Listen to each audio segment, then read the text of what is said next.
क्योंकि आप में से प्रत्येक गुरुदेव के शिष्य हैं और आप में से प्रत्येक को जय घोष माध्यम से इन्हीं भाव को व्यक्त करना है। आज के आनंद की सिद्धांत संघ परिवार की हर हर महादेव।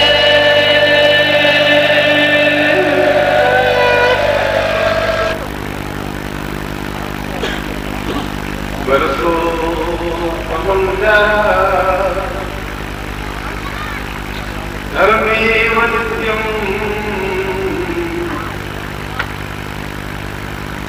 तारागणेषु सदैव चिन्त्यं पूर्णतत्त्वसिन्धु गरिमां गदितं सदैव शिष्यत्वरूप परिणमं भवतां सदैव।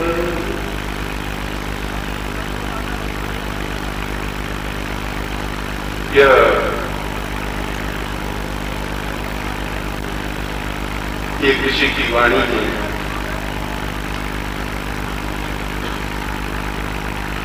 और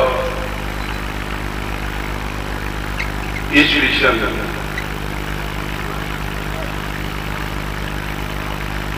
के अनुसार आज नए वर्ष का प्रारंभ है, जहां व्यक्ति संकल्प लेता है, एक निश्चय करता है, दृढ़ विश्वास लेता है। नया वर्ष इसलिए होता है क्योंकि सड़ा गला दुख दरिद्रता कष्ट अभाव पीड़ाओं से भरा हुआ वर्ष विदाई दे लेता है। एक जर्जर थका हुआ 1997 लाठी टेकता हुआ निकल गया है और यौवन और तरुणाई और जवानी और ताकत और साहस के साथ 1998 आपके सामने खड़ा है। वास्तव में 1997 में हमने कई उथल पुथल देखे, जिंदगी में भी मानसिकता से, और उथल पुथल तो जीवन का एक अनिवार्य भाग है। समुद्र में बराबर लहरों के साथ में उथल पुथल होती ही रहती है, इसलिए वह समुद्र कहलाता है।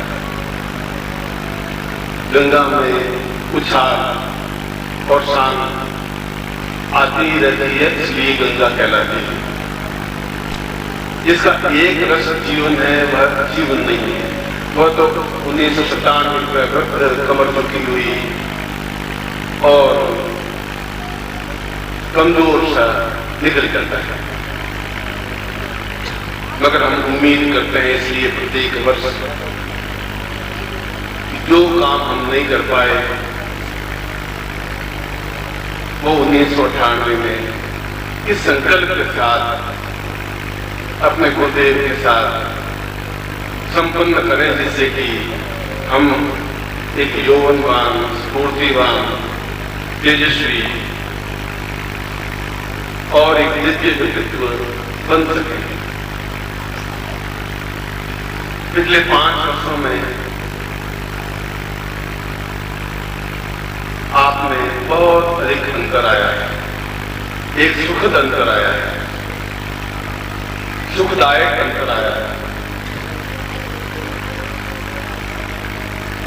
मैं आपकी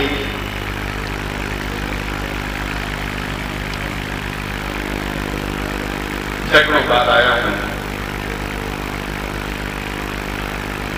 आपके साथ नाचा हूं, नृत्य किया है, खिलखिलाया हूं,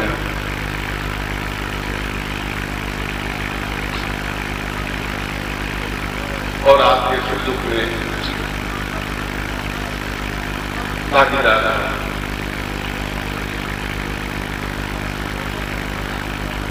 और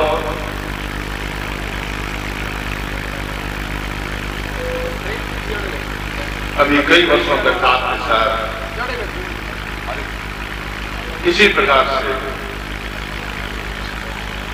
आपके सुख दुख में भागीदार होता हुआ कार्य करता है।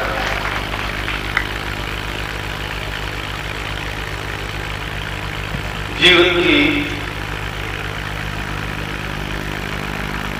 दो स्थितियां होती हैं जीवन की, यह मैं पहले भी आपको बता चुका हूं कि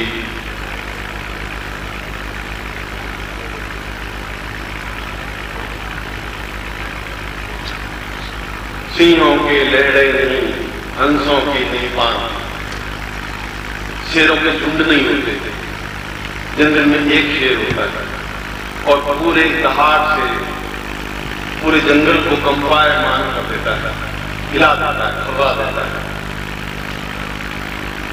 25-50 शेर आपको एक साथ किसी जंगल में नहीं मिल पाएगा। और हंसों की नहीं पान, बगलों की पंक्तियां तो उठती हुई दिखाई देंगी, हंस एक हाथ उड़ता हुआ दिखाई देगा, मगर आवाज गति से बिना पंख को ऊंचे नीचे किए 1200 किलोमीटर लंबा रास्ता पार कर लेता है, पंख ऊंचे नीचे नहीं करता, इसलिए वो हंस कहलाता है। इसलिए उसको मानसरोवर का एक मुक्त चिंतक कहलाता है। आपको भी मैंने हर बार आंका है, तो भीड़ का एक अंग नहीं बनने दिया।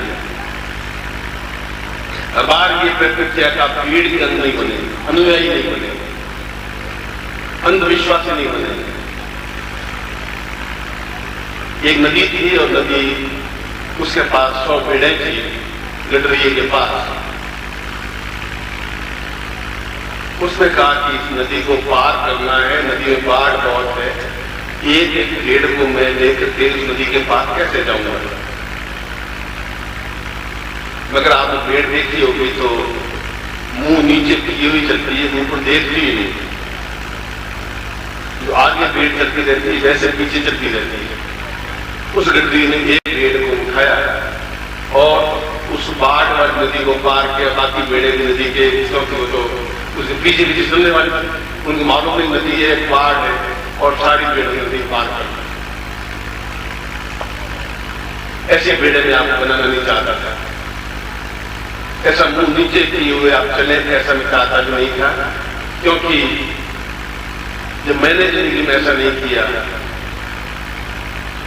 तो आपको होने भी नहीं दूंगा और करने भी नहीं दूंगा।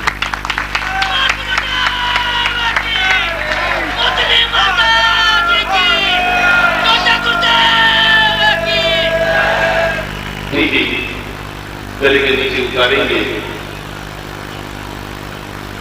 और कहलाएंगे तो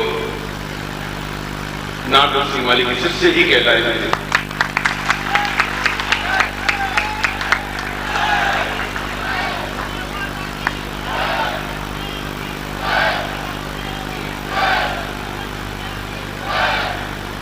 आप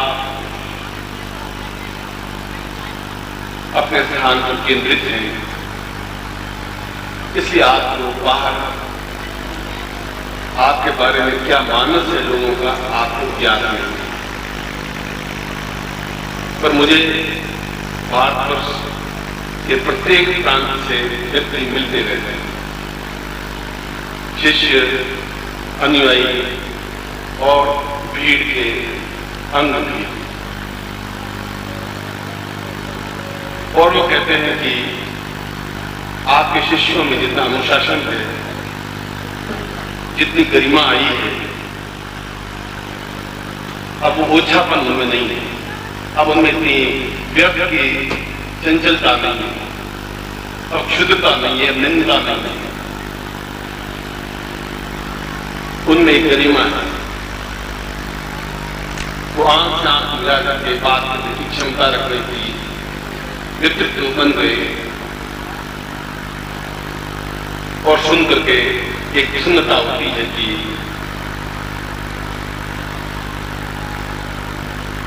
मैंने बबूल के पेड़ नहीं बोए थे, मैंने आम और उच्च कोटि के सुगंध युक्त पेड़ बोए थे और वो ही मेरे सामने बैठे हुए हैं।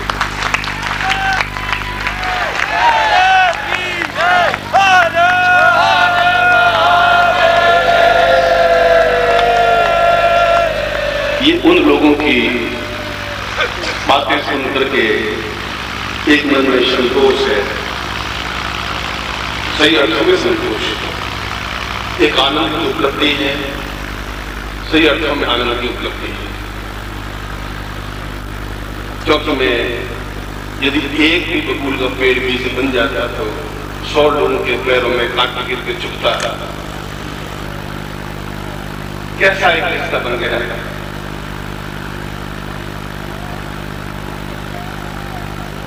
एक ऐसा अटूट बंधन का रिश्ता बन गया है जहां आप मुझे देखे बिना या मेरे बिना रह नहीं सकते थे, और एक ऐसा पवित्र और माधुर्य युक्त रिश्ता बन गया है कि मैं आपको मिले बिना रह नहीं सकता। दोनों बातें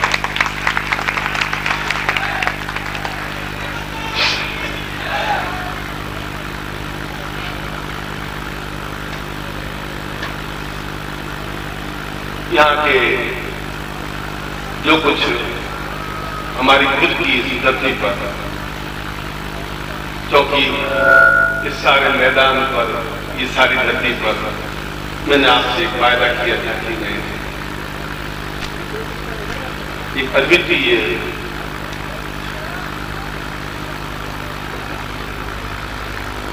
अस्पताल बनाऊंगा। मैं अपने वायदे पर दृढ़ हूं और उसी के लिए आगे बढ़ रहा हूं। मैंने आपको कहा था कि एक मंदिर का निर्माण करूंगा और उसका कार्य प्रारंभ कर दूंगा। मैंने आपको कहा था कि जोधपुर में जहां आप साधनाएं करते रहे हैं वहां एक अद्वितीय मंदिर का निर्माण करूंगा और उसका कार्य प्रारंभ हो चुका है।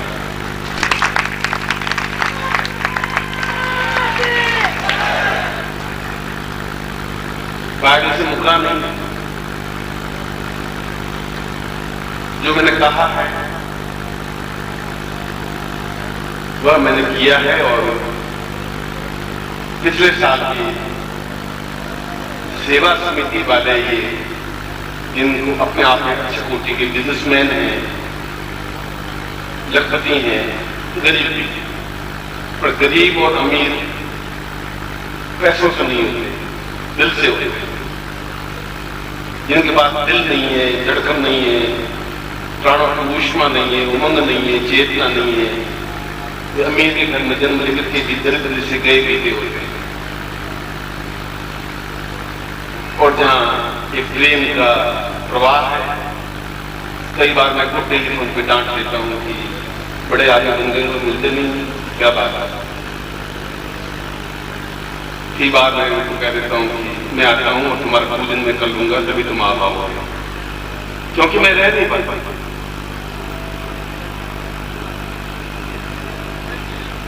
और अपने गुरुदेव से प्रार्थना करता हूं कि वो मुझे आशीर्वाद दें कि मैं आपके बिना रह भी नहीं सकता।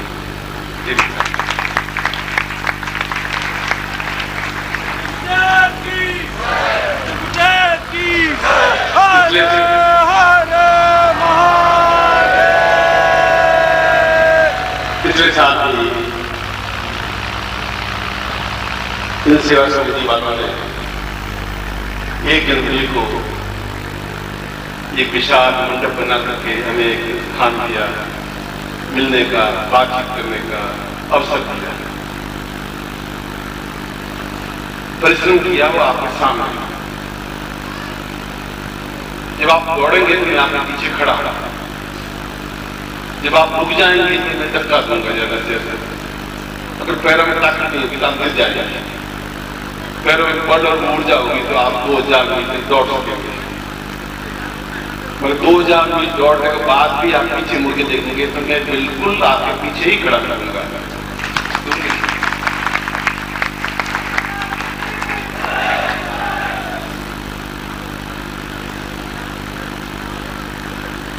बीच में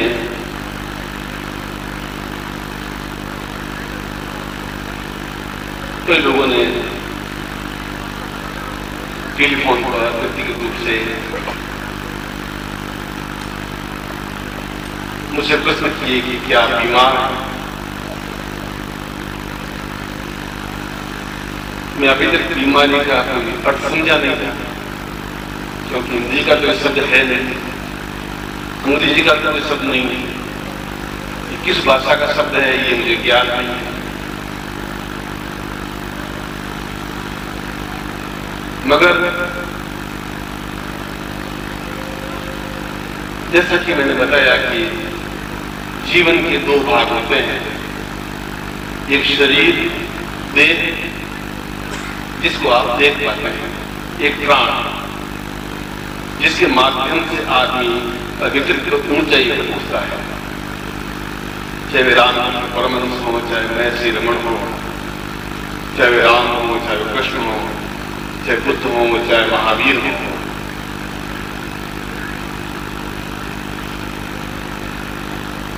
शरीरम व्याधि मंदिरम, शरीर व्याधि के लिए मंदिर की तरह होता है। वो शरीर के लिए व्याधि होती है, शरीर को वो संतप्त कर सकती है, प्राणों को नहीं।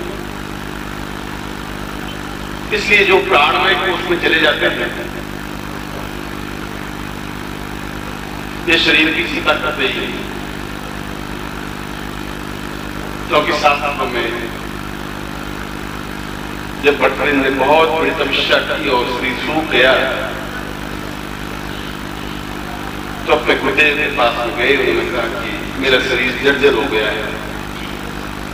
गुरुदेव ने कहा कि शरीर पर चमड़ी त्वचा है, उसने कहा तो मांस तो आ जाएगा, त्वचा होनी चाहिए, चमड़ी होगी तो मांस अपने आप आ जाएगा। तुम जो कुछ कर रहे हो साधना संपन्न करनी है तुम्हें, मांस तो तुम 1-5 साल महीने भर अपने आप में ये साधना कर लोगे, ये कार्य कर लोगे, जो मुझे सौंपा कर लोगे तो मांस अपने आप आ जाएगा। मांस घटता है, बढ़ता है, ज्यादा मांस बढ़ जाएगा तो तुम और ज्यादा उठ ही नहीं पाओगे। त्वचा रहनी चाहिए और प्राणों में ऊर्जा रहनी चाहिए, उमंग रहनी चाहिए, उसमें कोई न्यूनता नहीं आ पाएगी, आएगी भी नहीं। मैंने कई बार प्रश्न में कहा है कि जहां जीवन है वहां मृत्यु भी कई बार आती है, पहले भी कहा आती है, बैठती है, कभी थोड़ी लंबी बातचीत हो जाती है, कभी छोटी सी बात हो जाती है, मगर आती है, आती है, बात कर लेते हैं फिर विदा हो जाती है। अभी तक यमराज के खाते में मेरे बारे में लिखा हुआ है ही नहीं, और लिखा हुआ होगा।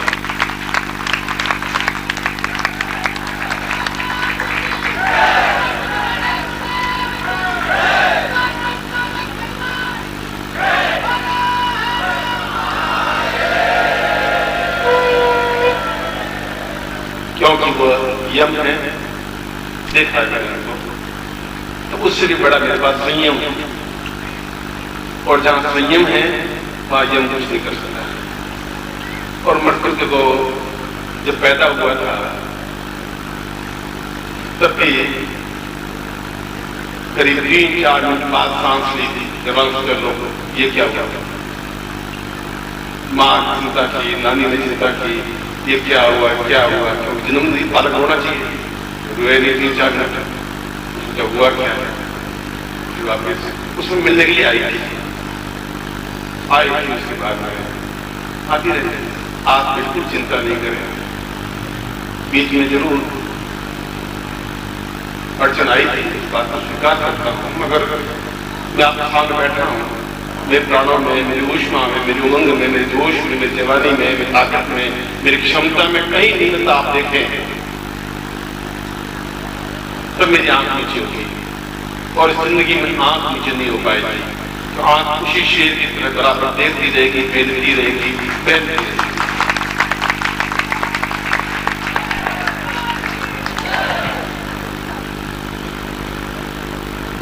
और मेरा स्वभाव इस बात की ऐसा ही रहा कि मृत्यु के अंतिम किनारे पर पहुंच करके कि जहां एक पग बाकी रहता है वहां से वापस लौटता हूं। देखते हैं इस रास्ते के अंतिम छोर क्या है।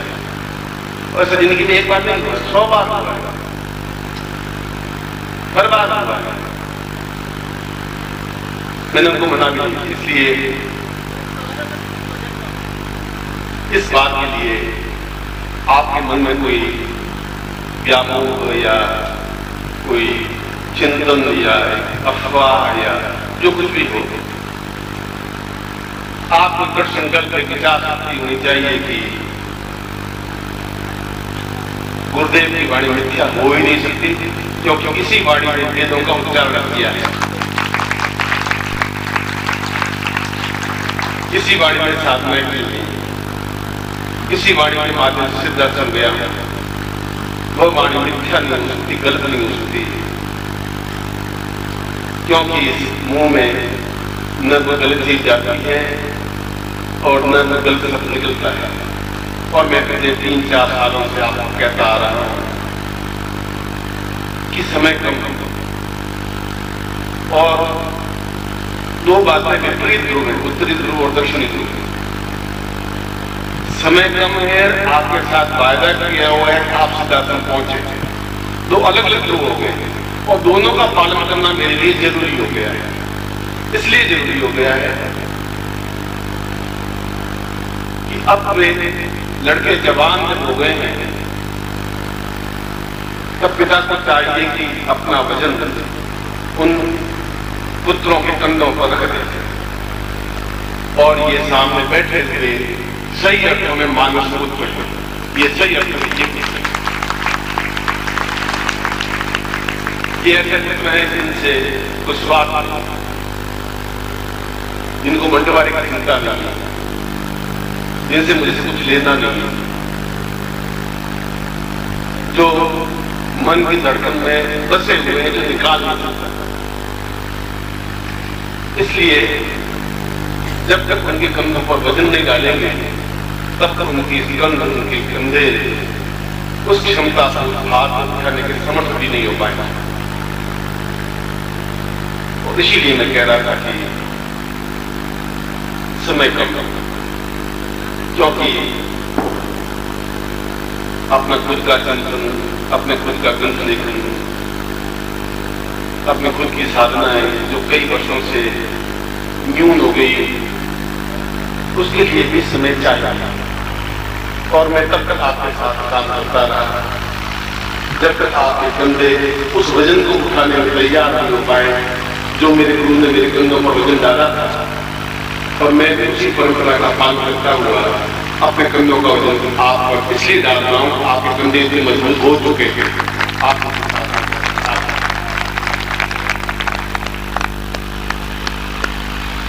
आदमी अपने आप को पहचानता नहीं है, शिष्य अपने आप को, मेरे कंधे मजबूत है कि नहीं है, मैं कमजोर हूँ, कायर हूँ, बुद्धिल हूँ, कि कुछ हिम्मत है, कि गरिमा है कि नहीं है। जब उसको छोड़ देते हैं, मछुआरे के यहाँ जो समुद्र में मछलियां पकड़ते हैं, जब बालक 27 दिन का होता है, केवल 27 दिन का, तो हमारे दिल्ली में और जोधपुर में आसपास को कंबल में ढकेल के रखते हैं कि कहीं सभी नहीं लिखा, और वे पिता उस बच्चे को उठा के समुद्र में फेंक देते हैं, और सारे परिवार वाले ताली बजा के देखते रहते हैं। नाक में पड़ जाता है, मुंह में पानी जाता है, वो फड़फड़ा लगता है, आँख भाग लग जाता है। 2-3 मिनट ऐसी क्रिया होती है, फिर उसके दोनों पैरों से उठा करके लड़के को उल्टा लटका के मुंह से पानी निकाल करके बाहर वापस बिठा देते हैं, गोदी में ले लेते हैं। इसलिए कर लेते हैं अब ये समुद्र से डरेगा, अब भयभीत नहीं होगा। अब इसको मालूम पड़ गया कि मुझे क्या जानने करना है, घबराता नहीं। इसलिए आपको अपना खुद का ज्ञान नहीं है कि कितनी ताकत, कितनी क्षमता आ चुकी है। बस थोड़ी सी एक चलान बाकी है। एक बार तो मैंने ये किया था कि ये प्रत्येक क्षण आपके साथ रहता हुआ समय जो कम थे और जो कुछ समय अब मैं अपने स्वयं के लिए आपके कल्याण के लिए करना चाहता हूँ, वह भी आवश्यक अंग है। जब ये आवश्यक अंग है, जब विवाह आवश्यक अंग था, जब गृहस्थ बसाना आवश्यक अंग था, जब संन्यास में पूरे हिमालय में नंगे पांव चलना भी आवश्यक था, जब 7 स्थितियां प्राप्त करना आवश्यक था, जब सिद्धार्थ जाना आवश्यक था, जब गुरु की आज्ञा का पालन करना आवश्यक था, तो ये भी आवश्यक है कि मैं खुद के स्वाध्याय के लिए, खुद की साधना के लिए समय निकालूं। क्योंकि मैं आपको समुद्र में फेंक करके देख चुका हूं। अब ये पूरे संसार का समुद्र और ये कीड़े मकोड़े, ये आपका भाई समुद्र से आप कुछ बिगाड़ नहीं सकते, कुछ नहीं।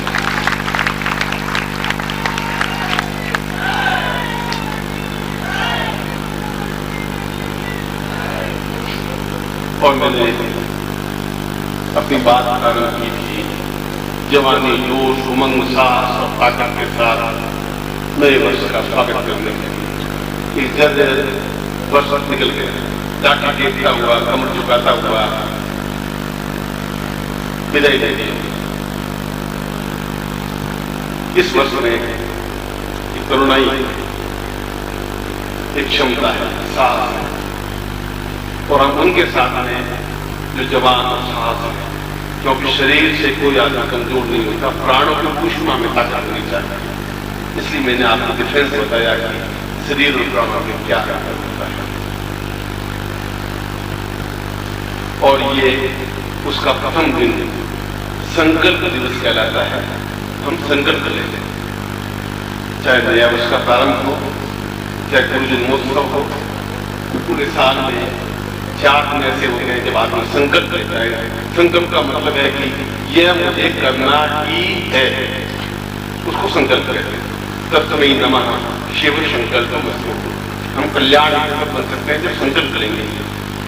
और संकल्प ये लेना है कि हम अगले 4-5 महीनों के अंदर हर हालत में सीधा तक पहुंच जाना है, हर हालत में पहुंच जाना है। नहीं तो मेरी दूसरी वाणी मिथ्या हो जाएगी। नहीं तो फिर उन ऋषियों के सामने मैं भेड़ की तरह खड़ा हो जाऊंगा। नहीं तो जन से मुस्कुराएंगे जब नीचे झुकी रही, और ऐसा आज हुआ ही नहीं, ऐसा होगा भी नहीं, क्योंकि मैं आपको पढ़ चुका हूं, देख चुका हूं, विश्वास कर चुका हूं, और अगले 6 महीनों के अंदर उस कार्य को संपन्न कर लेना है। क्योंकि 6 महीने फिर मैं आपको देता हूं कि आपके साथ में हूं।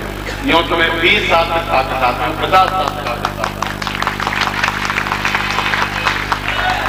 तो धीरे धीरे आपके ऊपर, आपके कंधों पर वजन डालता जा रहा है, और आप उठाने में समर्थ है, सक्षम है, उठा सकता है।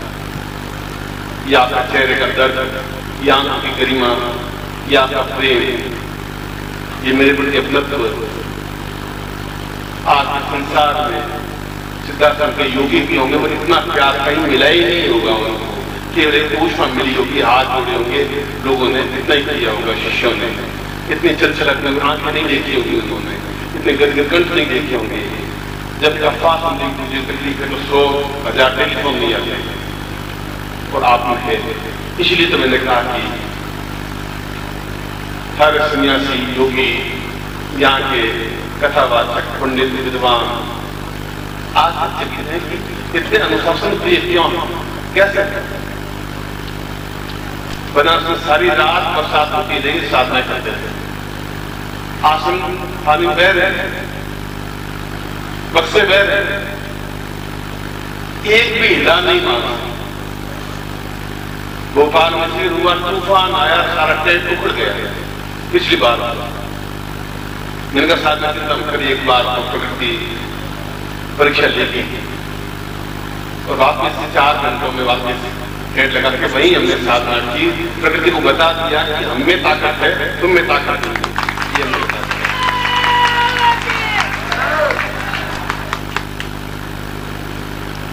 यहाँ पर 2 दिन तक 4 डिग्री सेल्सियस सर्दी रही और बरसात होती रही। यहाँ के आयोजक पत्थराते रहे। वो अपना काम करेंगे। जब मेरे साधक आ जाएंगे, धूप आएगी, आनंद के साथ बैठेंगे, तुम उसे चिंता करेंगे, कहीं घबराने की जरूरत नहीं।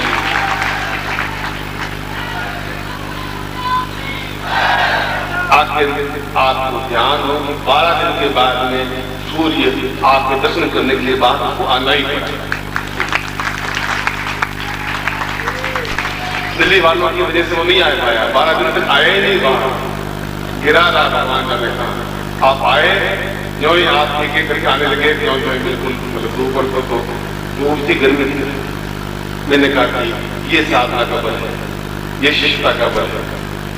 मैं उन देवता को प्रणाम करता हूँ। मैं फिर भी प्रत्येक व्यक्ति देवता है, प्रत्येक व्यक्ति ब्रह्म, प्रत्येक शिष्य अपने आप में सूर्य बन है। एक सूर्य क्या करेगा, जब सूर्य जब उदय हो गए, एक सूर्य नाच हो गए। और हमारे पास आज एक रात है और हमारे पास सिर्फ 12 घंटे हैं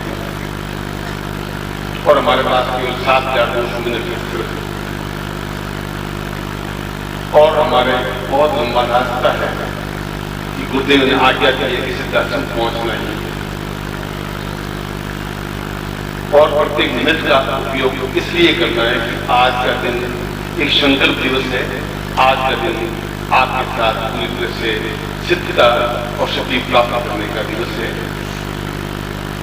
इसलिए आज ये वे दीक्षाएं ही मैंने आज लिखी हैं जो इससे पहले लिखी थी। क्यों नहीं लिखी? इसलिए लिखी, उसकी मुझे विचार था कि अभी 2-3 साल बाद नहीं देंगे, मगर अब मैं गुरु पूर्णिमा से पहले ये सारे दूसरे शब्द या दूसरे श्लोकों की पालन कर लेना चाहता हूं। मगर आपका साथ होना चाहिए, सहयोग होना चाहिए। जो जवान लड़का कंधे से कंधा मिला के खड़ा हो जाता है तो समझना चाहिए जवान। हमारे राजस्थान में कहावत है कि बाप के जूते बेटे के पैर बराबर आ जाते हैं तो बाप को बिल्कुल शांति से बैठ रहना चाहिए, बेटों के कंधों पर दिन रात रहना चाहिए। उसके बाद जब पिता काम करता है तो गलत आपको मैं वैसे ही कुछ मानता नहीं है, बस इतना है कि एक क्षण भी में आप सोचते होंगे कि दिखाई नहीं दी, थोड़ा सा आप देखें तो मेरा आपसे 1 सेकंड अलग हो जाएगी। इसलिए आज के संकल्प दिवस पर जहाँ ईसा उसने त्याग किया, सूली पर टंग गया, कीड़े ठोकती गई हाथों में पैरों में, खून से लहूलुहान हो गया, मैं उसे उफ नहीं की। उसने कहा कि मैं अन्याय नहीं करूंगा, अन्याय होने नहीं दूंगा। वो आत्मा भी भारत में आई थी, यहाँ रही थी, पहले फौज में थी ईसा मसीह, यहाँ पर 2 साल नौकरी की उन्होंने, उसके बाद उनका प्रचार किया है। तो बाइबल जैसा अद्वितीय ग्रंथ लिखा है, ये श्री कृष्ण के साथ ही एक क्षण ऐसा लिखा कि कृष्ण जैसा अहंकार ताकत के साथ कहता दुर्योधन हिम्मत है तो आज मुझे मार के बताता मैं खड़ा। और एक दिन ऐसा भी आया कि अर्जुन बैठा रहा और भी गोपियों को ढूंढने चले गए, अर्जुन का गांडी काम नहीं हो सका, इसलिए कि उनके पास साधना का बल समाप्त हो गया। बराबर वे हिमालय में तो गए, सिद्धाश्रम नहीं जा सका था। और जब तक आदमी सिद्धाश्रम नहीं जा सकता तब तक यही चीज बनती है कि बचपन में आप बेटे आपके आगे हो जाएंगे, पत्नी आगे हो जाएगी, परिवार आगे हो जाएगा, आज इतना सारा मेरा परिश्रम कारण चला जाएगा, बेकार चला जाएगा, बहुत पछतावा रहेगा। और मैं चाहता नहीं कि आप मुझे पछतावा दे, धोखा दे, न्यूनता दे, कमी दे। इसलिए केवल 3 दीक्षा जो प्रत्येक शिष्य के लिए अनिवार्य आवश्यक है, उतने आवश्यक है जितना आपके शरीर में खून है, उतने आवश्यक है जितने गुरु की आज्ञा पालन है। मैं आपको कहूंगा कि मुझे 2 सेव लाके दो, आप एक क्षण रुकेंगे नहीं। मैं आपको कहूंगा 2 लाके दो, आप रुकेंगे नहीं। मैं आपको कहूंगा तुम्हारे प्राण मुझे चाहिए, तो आप रुकेंगे नहीं। इतना विश्वास है आपका। और तीनों ही योग, तीनों ही दीक्षाएं, तुम बैठ जाओ, तीनों ही दीक्षाएं उस कार्य के लिए जो अपने 3-4 महीनों में सिद्धाश्रम के द्वार पर खड़ाने के लिए, मैं 4 महीने बाद आपको देखेंगे कि उन द्वार पे आप खड़े हैं, आपको देखेंगे कि स्वामी सच्चिदानंद जी के चरणों में आप रुके हुए हैं। ये भी मैं आप नए संकल्प के साथ आपको बोल सकता हूं।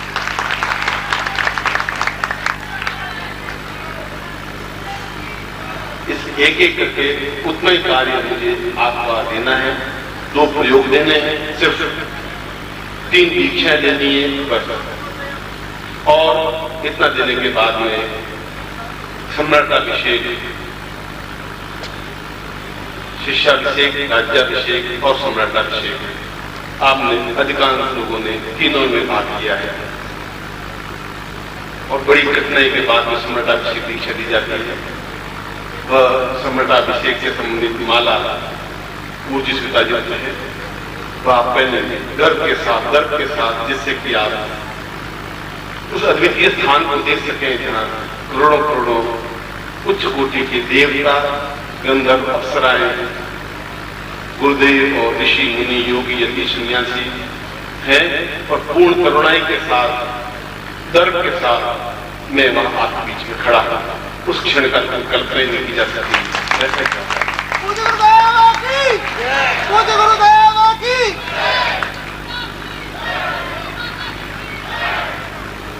मैंने पहले दीक्षा लिखी है, शरीर के गोपनीय 365 केंद्र, शरीर में 365 केंद्र है, तो 360 5 केंद्र गोपनीय केंद्र है, मतलब कुल 365 केंद्र है। उनको जागरण हो जाए तो वह आदमी पूर्णता के साथ दौड़, उनके पांवों में आत्मिक बल आ जाता है। शारीरिक बल तो है, आत्मिक बल नहीं। ये सम्राटाभिषेक में ही दी जा सकती है, न इससे पहले न इससे बाद। और दूसरा, वापिस नया वर्ष भारतीय गणना से देखें चाहे और गणना से देखें, 365 दिन बाद ही नया साल आएगा। चाहे चैत्र महीने से गिने तभी 365 दिन होंगे, चाहे 1 जनवरी से गिने तभी 365 दिन होंगे। उनमें से प्रत्येक दिन हम आगे बढ़ते रहे, 10 कदम, 20 कदम, 25 कदम, 50 कदम, 100 कदम, 1 मिनट, 2 मिनट, रुके नहीं हमारे पांव, क्योंकि वो आप प्राणमय कोष से जाएंगे। शरीर में कोष है नहीं है, पूरा शरीर अपने आप अंगूठे के आकार का बने और प्राणमय कोष में चला जाएगा और जाकर के उस स्थान पर वापिस पूरा शरीर धारण कर लेते। देखिए आपको वो कवर शरीर वहां, ये तो ठीक है कि जैसे सामान हमें लगे अंग्रेजी हवाई जहाज में हम बैठ गए, जहां शरीर में उतरे आपको लगेज वापस मिल गई। और तीसरी दीक्षा मैंने लिखी है कि ये जीवन नहीं है। पिछले 7 जन्मों में आपने साधना की, कोई गधे घोड़े नहीं जा, भेड़ बकरे नहीं थे, आप पुरुष थे या महिला थी, या मगर थे शिष्य और शिष्याएं, और थे तो फिर साधना की थी। अगला जीवन भी अगर आप लें, मां भूल चुका, आप कसम नहीं जा सके, आपकी पांव ठिक जाए, आप मेरा कहना नहीं मानते तो मैं जबरदस्ती गला आपका नहीं पी सकता। ये आपके जीवन का बहुत बड़ा एक दुर्भाग्य क्षण होगा जब ऐसा आपके जीवन में आ चुकेंगे। उन 7 जन्मों में जो साधना की है, तो मैंने बताया जुलाई में आपको वहां तक पहुंचाना है। अब जुलाई में पहुंचाना तो हमारे पास केवल 6 महीने रहे हैं। तो जो आपने पिछले जीवन में साधना की है उसमें आपको फल नहीं मिल पाए किसी वजह से,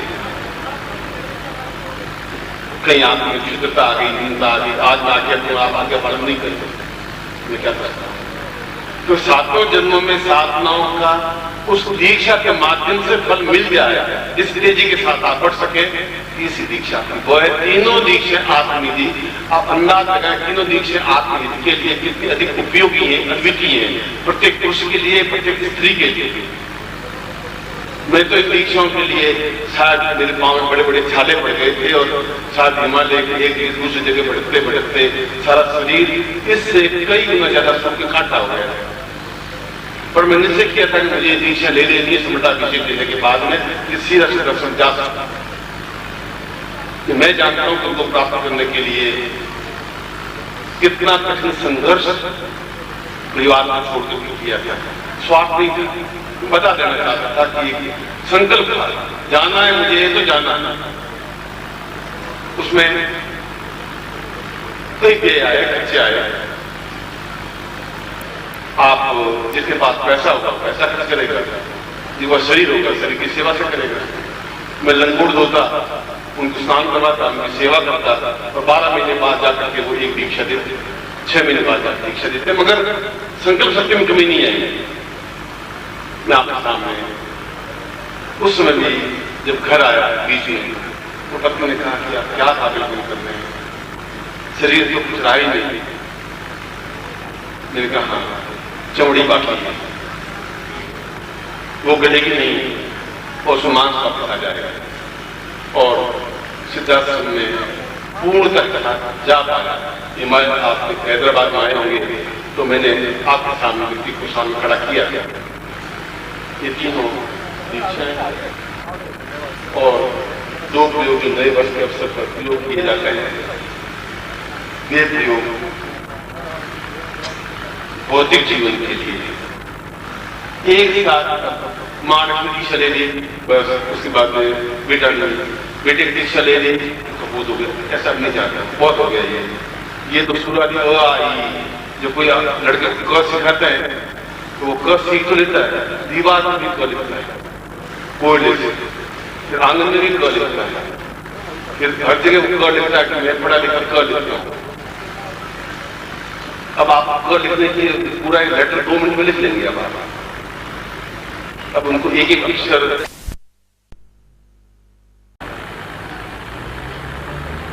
दोनों गुरु का, क्योंकि गुरु की पत्नी गुरु हो या अच्छी हो, गुरु पत्नी कहलाएगी। गुरु के पुत्र हो गुरु ही कहलाएगा, दुकानदार ही कहलाएगा। हाँ, दुकानदार को सिखा है पूरी अच्छी तरह से, ईमानदारी सिखा है। पिता का धर्म है कि एक भी पैसा अकारण इनका नहीं जाता, और इसीलिए हमने याद किया है। इसलिए नहीं कि मुझे कोई एक बारिश बनाना है पीछे, पर आपकी आंख मेरे प्रति जितनी नम्र है, चल स्पर्श कर रही है, उतनी इनके प्रति भी होनी चाहिए। आप में से भी कोई गुरु बन सकता है, कोई इनका ठेका नहीं।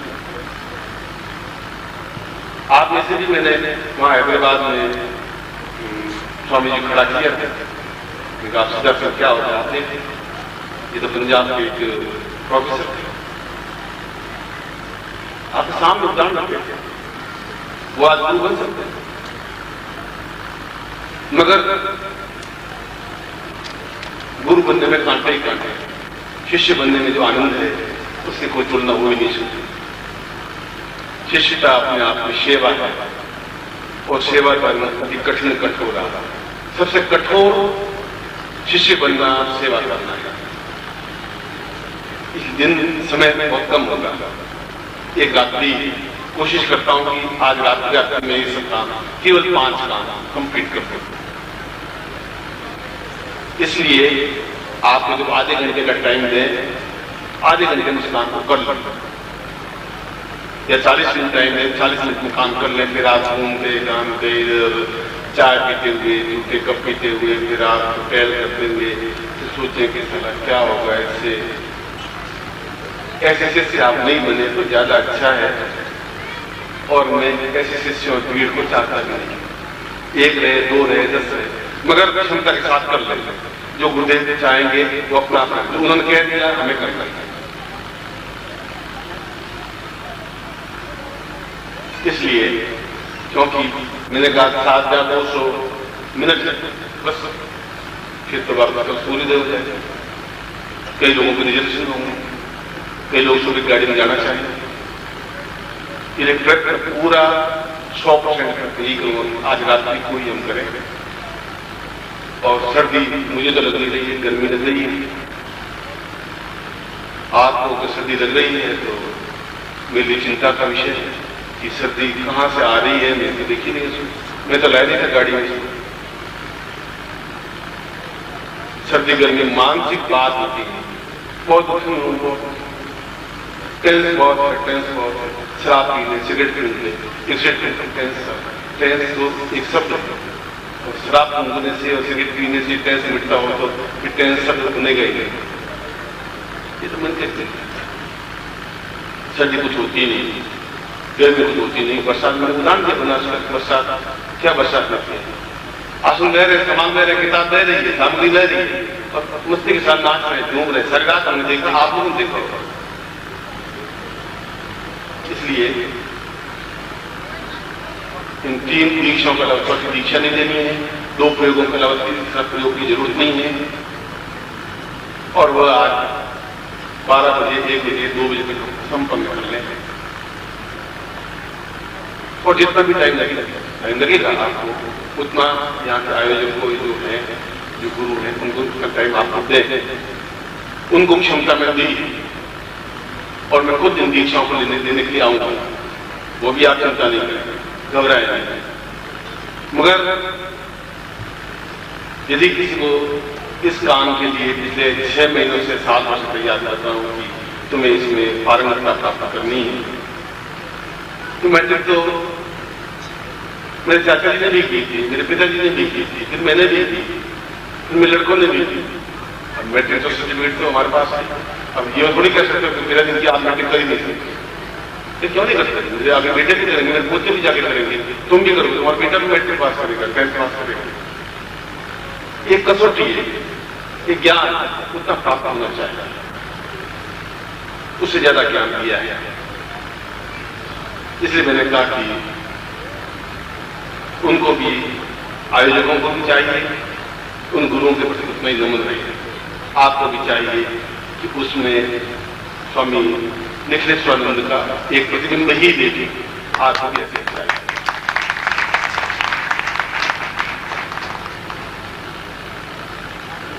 मैं और मेरी पत्नी और मेरे परिवार और जो उपस्थित शिष्य हैं और जो अनुपस्थित शिष्य हैं, उपस्थित योगी यदि सन्यासी है, अनुपस्थित योगी यदि सन्यासी है, और परम अत्यंत प्रातस्मरणीय परम गुरुदेव को स्मरण करता हुआ उनकी तरफ से आपको आशीर्वाद देता हूं और मेरे परिवार की तरफ से आपकी शुभकामनाएं करता हूं। ये रात्रि आपके जीवन की एक अद्वितीय रात्रि बने, और जो मैंने आज संकल्प लिया है कि जुलाई तक ये कार्य संपन्न करवा दो, आप उसमें मुझे साथ में मैं इस कार्य को भी संपन्न कर लेता हूँ। और मैं आप आशीर्वाद दे रहा हूँ कि आप इस कार्य को पूर्णता के साथ कार्य संपन्न करें। बीच बीच में आऊँगा, ये कार्य बराबर गतिशील बना रहेगा। आप भी उतनी तेजी दिखाएंगे, इनको उतनी क्षमता के साथ अपना आत्मिक बल, साधनात्मक बल देखकर आप पूर्ण कर देंगे। मैं एक बार फिर पत्नी की तरफ से भी इसलिए कि वह सुख दुख में साथ आपको आशीर्वाद देता हूं। आप ज्ञान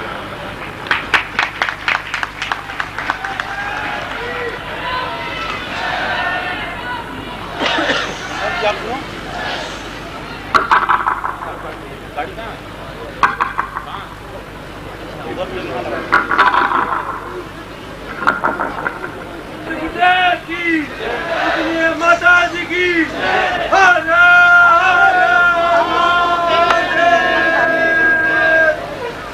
सिद्धार्थ समझाने का रास्ता तो सिद्धार्थ समझाने का रास्ता आसान है, यहाँ से वहां तक जाना बहुत कठिन है। आप कृपया मुझे जाने दें, इससे